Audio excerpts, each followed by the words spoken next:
guys, Gear 182 here. We're going to talk about this yellow Subsonic baritone Stratocaster that Tom had.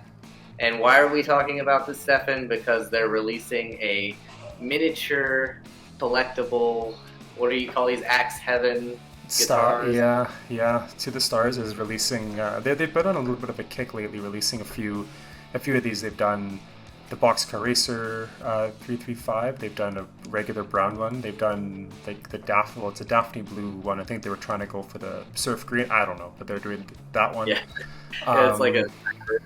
Yeah, I don't know. With the fact of them doing the I Feel So one, the black box, it would have been nice having the punker inlays on the green. It would have made it feel a bit more like.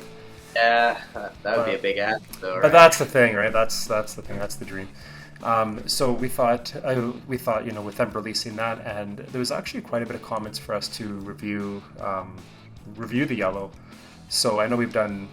We were just joking on before about how many baritone guitars we've already covered of Tom. So why not another video? Unless for some reason we are able to find the owner of the Telly baritone. So this is it. I think this is it. Yeah. And if the sound quality's weird, I'm moving houses and I forgot my microphone, so hopefully it's cool. But let's do this. Good, man. Sounds good. So yeah, we've had a few requests already for the yellow, and we thought, it is a cool guitar in itself, and with the release To the Stars, I might as well talk about it, right? So here is a few pictures of the yellow guitar. So one cool thing is, if you didn't know already, Brian was able to own this piece of history for a little bit of time, and was able to snap some amazing pictures inside and outside of this thing. So I don't know. So Brian, for you, when you first opened up that orange case and this yellow guitar was sitting in there, what was your first impressions of it?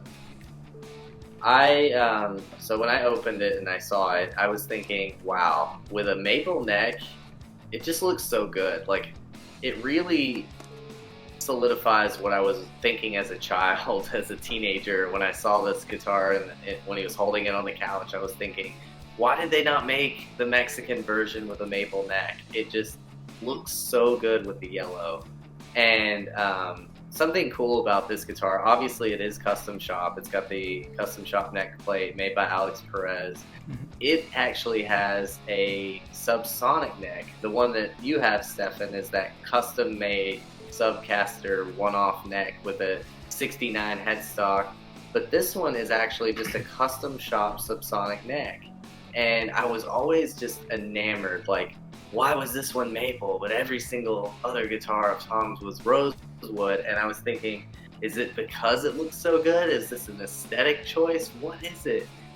It's kind of a buzzkill, but literally it's the only neck they had. They needed it for a tour. They were in a hurry. They spent a long time making that Subcaster neck, and they were just like, all right, what do we have? And they had a maple Subsonic neck there. Yeah. So people are like, well, why did Tom choose graffiti yellow or canary yellow, or what would be the reason? And it was literally, Tom said, can you make me a yellow one? And they said, well, we have graffiti. Does that work? And he said, yeah, okay. Yeah. So he just didn't care. That's it. It was just put together.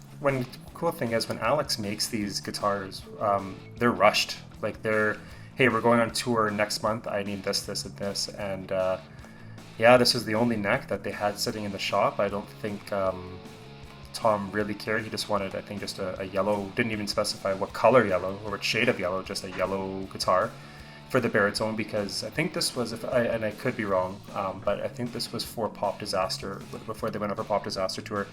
And before that, they were using the orange Subcaster, and then the backup for this Subcaster was the red Telly with the Telly neck. So I think Tom wanted, obviously, an upgrade for having two baritones that he could play both on stage. Yeah. So, and you can see that the logo on the headstock is very slightly different than a production model Subsonic, because it's the very early stages of the Subsonic. I would love to find, this was made in the year 2000, January, by the way. I would love to find another one made during that time and see if the neck is exactly the same. Who was it that just posted on Reverb that was selling that Subsonic? It was a famous artist. Oh, But it was. Yeah, we'll have to look that up. It was a Foo Fighters Subsonic. We'll have to go look it up. yeah, because it was. I don't even think that one had the same. This is a unique style decal that they must have. Yeah, so like this one, it doesn't show it in the photos, but it does have this Spurzel tuners on the back. No custom shop logo on the back, just on the back plate. Yeah. And the truss adjustment is not at the head. I know it looks like it with that little brown spot. That's just a piece of paint, or not a piece, but just a spot of paint. Like, it's at the heel. And notice the pick guard does not have a notch on it. So if you wanted to adjust this neck, you would have to take the pick guard off. Got to take it off, yeah. And adjust. I mean, it's a pain. But well, one yeah. cool thing is too that you were able to do was take some pics of like what the inside of it looks like. So one thing that was cool to me, anyways, is Alex didn't like he typically would write, especially for all of his guitars with Tom, he would write or sign the heel of the neck, if I'm not mistaken, right? So, right. So showing it on the second picture here, nothing on it, and you did Yeah. ask him about that, right? Yeah, I did, and he said, I don't know, usually I sign them, but I know there's only one picture there, but if you were to look at all sides, it's totally blank. I also asked him about the name in the cavity there. I can't read it, but like, I asked him, is that who painted it? Yeah. I don't really know. He said, I think that's just the guy. We have a different guy that buffs it after it's painted, and he said it could have been him. You can see where you adjust the neck on the heel there Oh, that's with crazy. Yeah. like Phillips tool, and it's got the micro tilt adjustment inside. And So they would have just had this body kicking. I don't think this body was fully made for Tom. I think he just asked for yellow. This is what they had, so this was just a regular. And then with that neck having to be put on, that makes sense why it is a bit different, right? Circular holes by the bridge, like for the bridge screws, Mm-hmm. like that's kind of interesting that's there. It makes me think that it's a regular American body because notice it's got that one circle there on the bottom. That is what the American bodies have. I know sometimes a custom shop is the same, but usually a custom shop body will have a marking of some kind. It makes me think it's just an American body.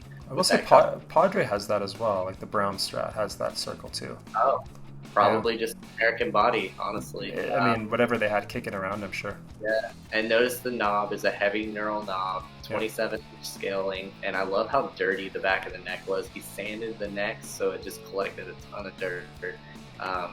Pretty cool. And I always have to say this, Bridge Invader pickup. You sure? Sure, son. Yeah. Oh, something else that's cool about this guitar, and I've noticed it on his white one too. Does Padre have this? It's an 8-screw pick guard instead of an 11. Do you remember? I'm looking at Padre right now. 1, 2, 3, 4, 5, 6, 7, 8, 9, 10. Oh, or I guess it's 10. I can't remember, but it's less screws in the pick guard, the 8-screw. It's kind of a vintage spec. Yeah. It's interesting it has that. Something cool to note. American hardtail bridge as well. But again, thank you so much, everybody, for all of the support that you guys have been given these the past month. It's been quite amazing. So I both Brian, thank you so much. Yeah, thank you. Catch you next time, guys. Bye.